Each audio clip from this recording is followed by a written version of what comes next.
नमस्कार, आप देख रहे हैं नेशन न्यूज। और आज की रिपोर्ट हर उस माँ बाप की आवाज है जो अपने बच्चों के उज्जवल भविष्य के लिए जी तोड़ मेहनत कर रहे हैं।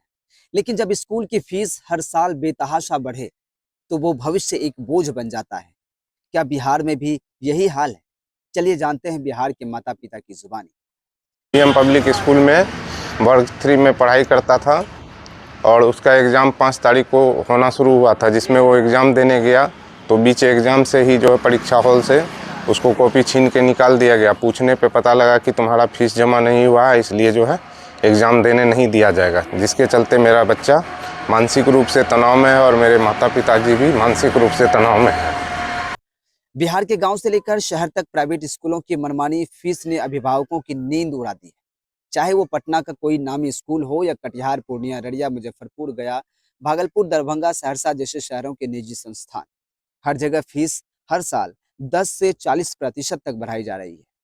पटना में रहने वाली अनीता देवी बताती हैं कि हर तिमाही 40 से 45 हजार तक की फीस जमा करनी पड़ती है। ऊपर से किताबें, यूनिफॉर्म, स्कूल बस और स्पेशल एक्टिविटी चार्ज, ये सब मिलाकर हर साल लगभग 1.5 लाख रुपये खर्च हो जाते हैं। कटिहार के प्राइवेट स्कूल ने तो बच्चों का भविष्य खराब कर दिया है। फीस की रकम जमा न होने को लेकर 3 क्लास में पढ़ने वाले बच्चे को एग्जाम देते समय ही एग्जाम हॉल से ही बाहर निकाल दिया। देखिए, बच्चों की काउंसलिंग भी मैंने की है अपने ज़माने में और स्कूल से भी मेरा बहुत बढ़िया सरोकार रहा है। 16 साल एजुकेशन क्षेत्र में ही मैं थी। तो मैं इसको ऐसे देखती हूँ कि अगर किसी बच्चे का फीस जमा नहीं होता है, किसी कारणवश पेरेंट फाइनेंशियल प्रॉब्लम में है, वैसी परिस्थिति में एग्ज़ाम के पहले ही इन्फॉर्मेशन दे देना चाहिए, नंबर 1, कि भाई आपके बच्चे को एग्ज़ाम नहीं देने, ताकि पेरेंट उस हिसाब से देखे। और उसके बावजूद भी अगर नहीं दे पा रहे हैं, सेकंड ऑप्शन है कि रिजल्ट रोक दीजिए बच्चे का। लेकिन बच्चे के एग्जामिनेशन को रोक देना ये गलत है। रोक भी नहीं देना, जैसा कि मैंने अभी सुना है कि कटिहार का कोई एवीएम स्कूल है जहां बीच एग्जाम में बच्चे से कॉपी छीन लेना। आप समझ रहे हैं, उस बच्चे, वो तो थर्ड क्लास का बच्चा था। तो समझ में आ गया, अगर ये काम किसी 7th 8th 9th क्लास के बच्चे के साथ हो गया रहता, वो बच्चे का मानसिकता इस स्तर पे हो जाता, वो सुसाइड भी कर सकता था जाके, क्योंकि उसका इतना बड़ा इंसल्ट उसके मनोस्थिति पे कितना गहरा असर करेगा, इस बात को हम नजरअंदाज नहीं कर सकते। तो ये सब चीजें गलत है।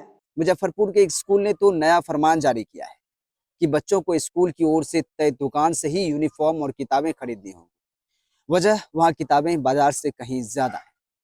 दरभंगा के एक अभिभावक ने बताया कि फीस बढ़ोतरी पर जब उन्होंने सवाल उठाया तो उनके बच्चों को स्कूल के ग्रुप से हटा दिया गया और क्लास में अलग थलग बैठाया गया। यह कोई इकलौती कहानी नहीं है। भागलपुर, पूर्णिया, कटिहार, आरा, सासाराम, हर जगह पेरेंट्स की शिकायतें बढ़ रही है। लोकल सर्कल्स के एक सर्वे के मुताबिक 93% पेरेंट्स मानते हैं कि सरकार इस पर ठोस कदम नहीं उठा रही है, इसलिए स्कूल मनमानी कर रहे हैं।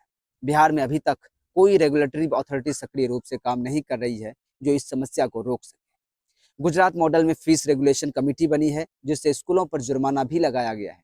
दिल्ली और बंगाल जैसे राज्य भी अब एक्टिव हो रहे हैं। बट बिहार में कब तक इंतजार किया जाएगा? अगर वक्त रहते कोई ठोस कदम नहीं उठाया गया तो पेरेंट्स को पढ़ाई के नाम पर कर्ज लेना ही एकमात्र रास्ता दिखेगा। तो सवाल ये है कि क्या बच्चों की शिक्षा को व्यापार बना दिया गया है? क्या बिहार में भी अब पेरेंट्स को कोर्ट का दरवाजा खटखटाना पड़ेगा? अगर आप भी स्कूल फीस की बढ़ोतरी से परेशान हैं तो इस वीडियो को ज़्यादा से ज़्यादा शेयर करें, कमेंट में अपनी कहानी ज़रूर लिखें। साथ ही चैनल को सब्सक्राइब जरूर करें ताकि आपकी आवाज़ दूर तक पहुंच सके। नेशन न्यूज, आपकी बात आपके साथ।